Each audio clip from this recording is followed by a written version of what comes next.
Gold, trusted gold buyers. మీరు తాకట్టు పెట్టిన బంగారాన్ని విడిపించి ఈ రోజు ఉన్న మార్కెట్ ధరకు కొనబడను.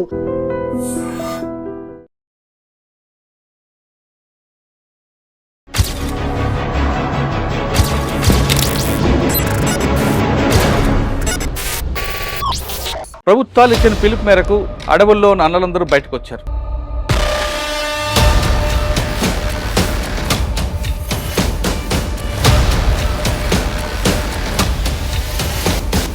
వారిని పరిచయం చేసే ఈ కార్యక్రమంలో ఈ వారం మన గెస్ట్ ఒకరు కాదు ఇద్దరు. ఒకరు భాస్కర్, మరొకరు పద్మక్క.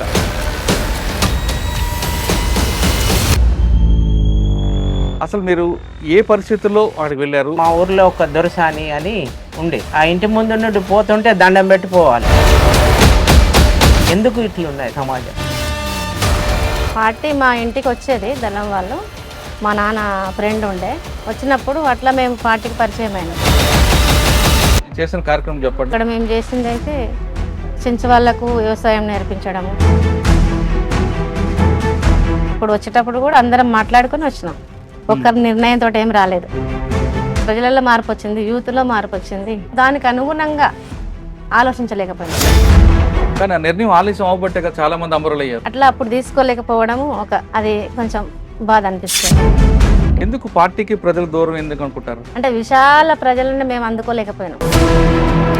అన్న లోపల ఉన్నప్పుడు అన్న కోసం చాలా పోలీసులు చాలా సార్లు వచ్చారు. ఎప్పుడైనా మీకు ఎదురుపడ్డారా? మేము ఈ మధ్యలో కూడా వచ్చే వరకు కూడా మేము 3-4 రోజులు 5 రోజులు తిండి లేకుంటున్నాం. ఇక్కడ నీళ్లు తాగడానికి కూడా మాకు ప్లేస్ దొరకలే. అంటే ఆదివాసుల కోసం నేను మంచి పని చేశాను, ఇప్పటికీ మర్చిపోరు నాకని.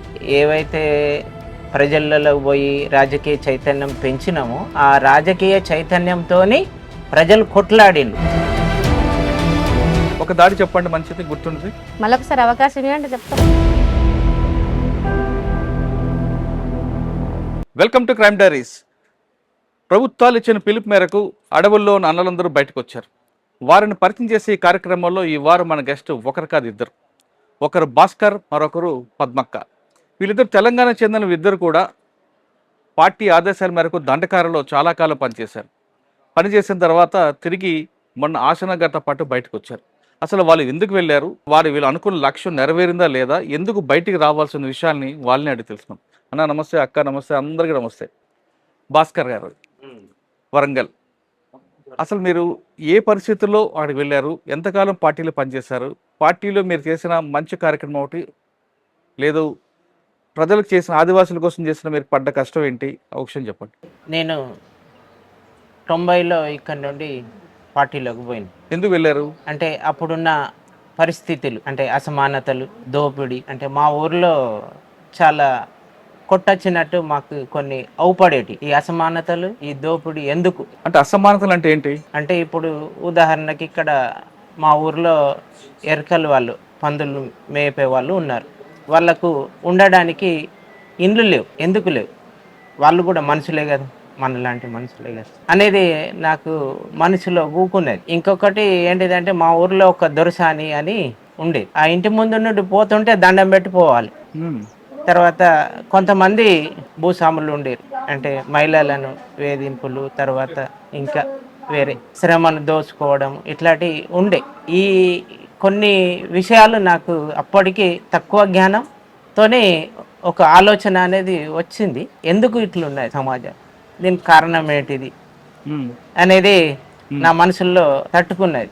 అప్పుడు మా ఊర్లో రాడికల్ విద్యార్థి సంఘము, రాడికల్ యూత్ సంఘము బాగా ఇక్కడ పనిచేస్తుండే. వాళ్ళు చెప్పిన రాజకీయాలని నేను కొంతగా, అంటే ఫస్ట్ కాబట్టి కొన్ని విషయాలని నేను అర్థం చేసుకున్న తర్వాత వీళ్ళు చెప్పేది కరెక్ట్, ఈ దారి మంచిది అనేది నాకు వచ్చింది. నేను అట్లా వెళ్ళిపోయాను. ఎవరు బాధ్యుడు మీకు? ఇప్పుడే మన ఆశనే చెప్పిండు, తాత అని. ఆయనే ఇక్కడ మా ఊర్లో ఉంటూ ఆర్గనైజేషన్గా పనిచేస్తూ మమ్మల్ని దగ్గర తీసుకోవడము, రాజకీయాలు చెప్పడము, దాంతో ఆయనే చెప్పే రాజకీయాలకు ఆకర్షితులయ్యి అప్పుడు ఆయనే మమ్మల్ని. నేను 95లో పార్టీలోకి పోయినాను. మీది ఏ ఊరు? ఎల్లికల్లు కల్వకుర్తి పక్కలో ఉంటుంది ఎల్లికల్లు. అయితే పార్టీ మా ఇంటికి వచ్చేది దళం వాళ్ళు, మా నాన్న ఫ్రెండ్ ఉండే పక్క ఊర్లో, ఆయన దళంలో పనిచేసేవాడు. అప్పుడప్పుడు మా నాన్నని కలవడానికి వచ్చాడు. వచ్చినప్పుడు అట్లా మేము పార్టీకి పరిచయం అయినాం. ముఖ్యంగా మా నాన్న ద్వారానే పార్టీకి పరిచయం అయినా నేను. అట్లా వచ్చేవాళ్ళు, వచ్చినప్పుడు కలిసేవాళ్ళం. కలుస్తున్నప్పుడు వాళ్ళు ఇంకా అన్ని రాజకీయాలు, అట్లే గ్రామాలలో జరిగే సమస్యలు, మహిళల మీద జరిగే ఇవన్నీ అత్యాచారాలు రకరకాలు ఉంటాయి కదా గ్రామీణ ప్రాంతాలలో, కొంచెం ఇట్లాంటివి అన్నీ చెప్పేవాళ్ళు. అందులో నేను కూడా పనిచేసేదాన్ని కాబట్టి ఇంటికి ఆడినప్పుడు నాకు కూడా అర్థమయ్యేది. అట్లా నేను ఏ సంవత్సరం ఇదంతా? 95లో. అప్పుడు ఎవరు మీకు బాధ్యులు? అక్కడ రామన్న, అశోక్ అన్న అని ఉండే. ఫస్ట్ మీరు లోపలికి వెళ్ళాక ఏం చేశారు? నేనా మహిళా ఆర్గనైజేషన్లో ఉన్నా. ఫస్ట్ నేను మహిళా ఆర్గనైజేషన్. దాని తర్వాత అక్కడ అచ్చంపేట దళం అని ఉంటుంది. అచ్చంపేట దళం పనిచేశారు? అక్కడ నేను కమాండర్గా పనిచేసిన. ఎవరు అప్పుడు దళ కమాండర్? అక్కడ సత్యన్న అని ఉండే ఫస్ట్. ఆయన తర్వాత వేరే అతను ఉండే. ఎవరు? సత్యన్న అని అమరుడు అయ్యిండు. ఆయన ఉండే ఫస్ట్ నేను రిక్రూట్ అయినప్పుడు. ఆ తర్వాత నేను 2001లో మళ్ళీ కమాండర్ నేను ఉన్నా అక్కడ. అక్కడ ఏంది మీరు చేసిన కార్యక్రమం చెప్పండి. చేసిన కార్యక్రమాలు అంటే అక్కడ అచ్చంపేట ఏరియాలో చాలా పేదరికం ఉంటుంది, పంటలు సమస్య, అప్పటికి బోర్లు లేవు. తర్వాత అక్కడ చెంచు వాళ్ళు ఉంటారు ఎక్కువ, ఎస్టీ వాళ్ళు ఉంటారు, ఎస్సీ ఎస్టీ ఇట్లాంటి వాళ్ళు ఉంటారు. చాలా వెనుకబడ్డ ప్రాంతం అది. అక్కడ మేము చేసింది అయితే చెంచు వాళ్ళకు వ్యవసాయం నేర్పించడము, వాళ్ళకు అది ముఖ్యంగా నేర్పించడం. తర్వాత సంఘటితం చేయడము, సంఘాలు పెట్టడము, వాళ్ళ ఉన్న సమస్యల మీద పోరాటం చేయడం అనేది. అచ్చంపేట ఒక గ్రామం ఉంటుంది, గ్రామం నుండి పూర్తిగా అన్నలే ఉంటారు కదా. అప్పుడు మొత్తం మన ఒక గ్రామం అని కాదు, ఇక అన్ని గ్రామాలలో మనకు పట్టుండేది. ఈ గ్రామం ఆ గ్రామం అనేది లేదు, అట్లుండేది. అన్ని నల్లమలలో మీరు? నేనా ఉన్నాను 2004 వరకు ఉన్నా. ఆ తర్వాత ఏఓబికి పోయినా, మళ్ళీ డీకేకి పోయినా. ఏవేపు నుంచి డీకేకి వచ్చారా? సరే, మీరు నల్లమలలో దాడి ప్రతిదాడి చెప్పండి ఒకటి. నల్లమలనా నేను లేను అప్పుడు దాడులలో, అయితే 2-3 ఎన్కౌంటర్లో ఉన్నా, అయితే పెద్ద పెద్ద దాడులలో అయితే లేను.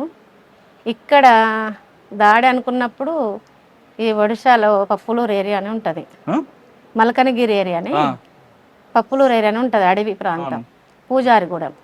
అక్కడ పెద్ద దాడి, దాంట్లో ఒక అమరులు అయ్యారు, ఒక 3-4, చాలామంది గాయాలయ్యారు.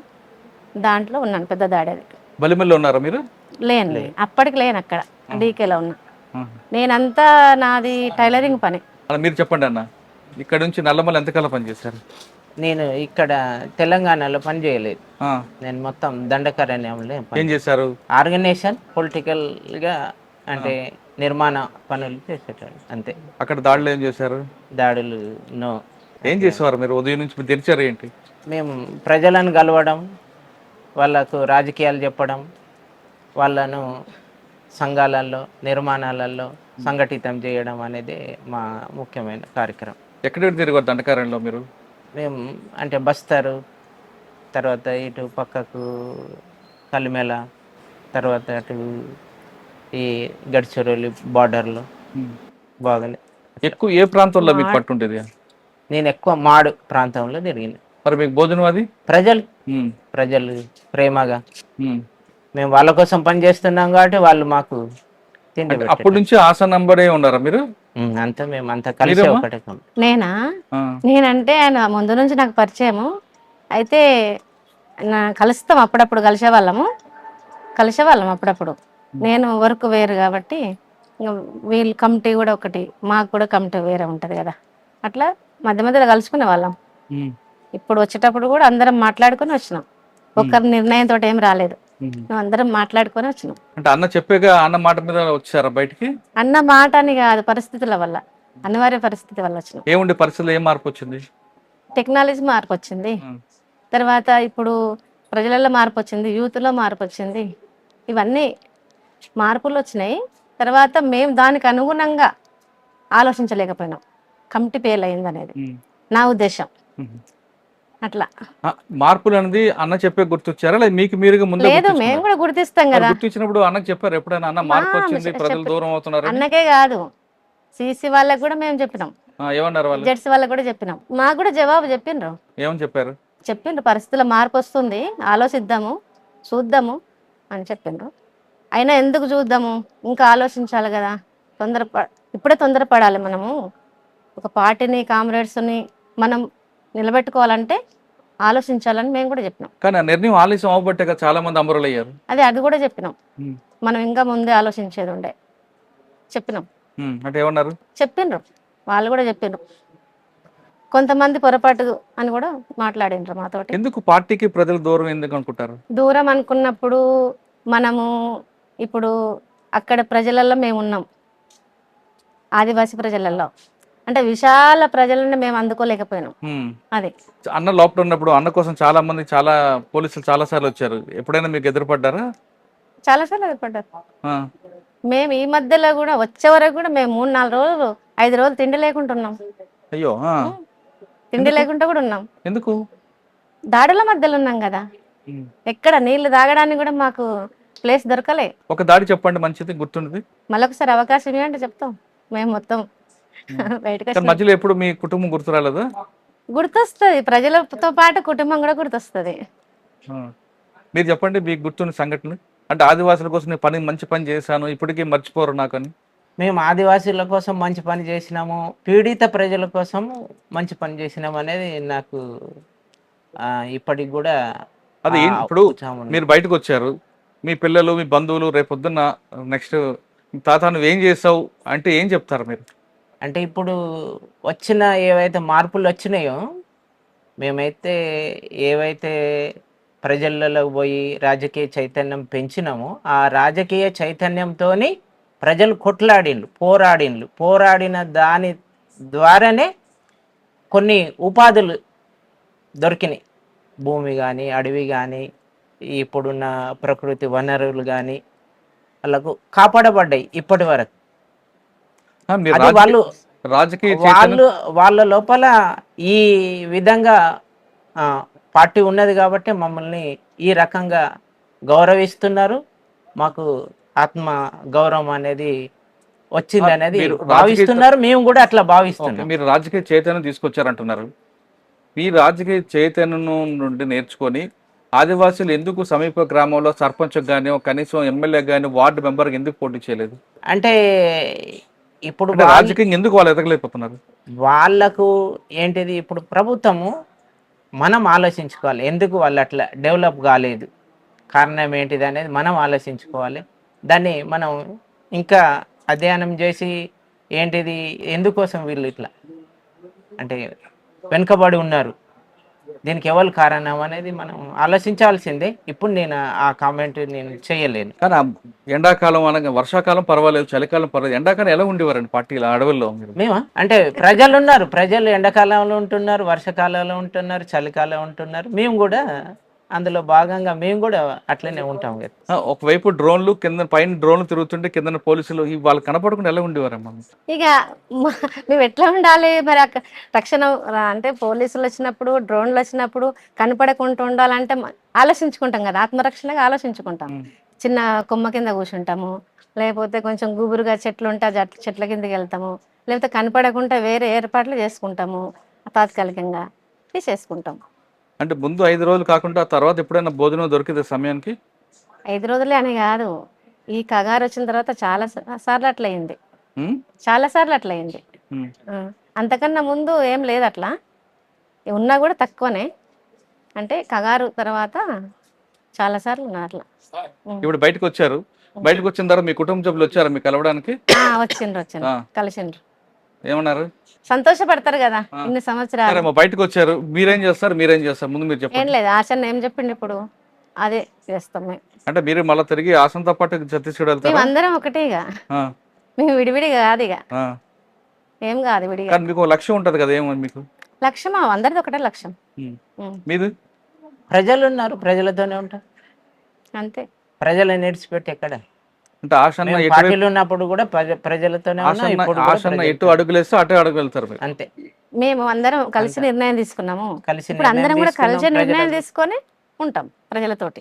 సార్ చివరిగా చెప్పండి, లోపల ఉన్న వాళ్ళకి బయటకు రమ్మని ఏం చెప్తారు మీరు? ఏం చెప్తాము? ఇప్పుడు ఇప్పుడు ఆశ ఆశన చెప్పింది చెప్పింది కదా. కదా చెప్తాం. అదే చెప్పండి ఒకసారి.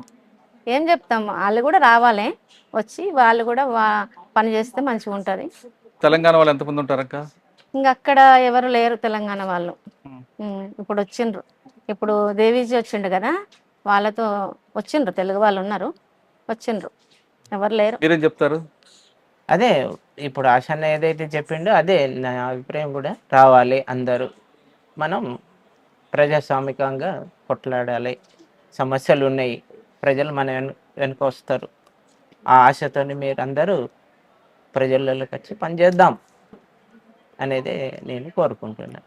అయితే నాకు అనిపించేది ఏంటంటే, మేమందరం ఒకటేసారి నిర్ణయం తీసుకుని ఉంటే, ఒకటిగా ఉంటే బాగుండేది అనేది. అట్లా అప్పుడు తీసుకోలేకపోవడము అది కొంచెం బాధ అనిపిస్తుంది. ఎలా అంటే ఇప్పుడు దేవీజీ వాళ్ళు కానీ మేము కానీ అందరం కలిసి నిర్ణయం తీసుకున్నప్పుడు, చర్చ జరిగినప్పుడు వాళ్ళు కూడా ఆలోచించిన ఉంటే ఈరోజు ఇట్లా ఉండేది కాదు, విడివిడిగా వచ్చే వాళ్ళం కాదు. అట్లా వచ్చిన ఉంటే ఇంకా ఆయనకి ఇంకింత బలం ఉండేది. ఎందుకంటే ఆయన మీద మాకు కూడా అభిమానం ఉన్నది. అట్లా నేను ఆలోచించేది. ఇప్పటికీ అడవిలో ఉన్న వాళ్ళందరూ కూడా ఖచ్చితంగా బయటకు రండి, కలిసి ప్రజాస్వామ్యబద్ధంగా పోరాటం చేద్దామంటున్నారు లొంగిపోయిన మావోయిస్టులు. ఇది వారం లొంగిపోయిన మావోయిస్టులతో ఎక్స్క్లూజివ్ ఇంటర్వ్యూ. వచ్చే వారం మరొక ఇష్టం మళ్ళీ కలుద్దాం. అంతవరకు నమస్తే. Thank you very much. Thank you.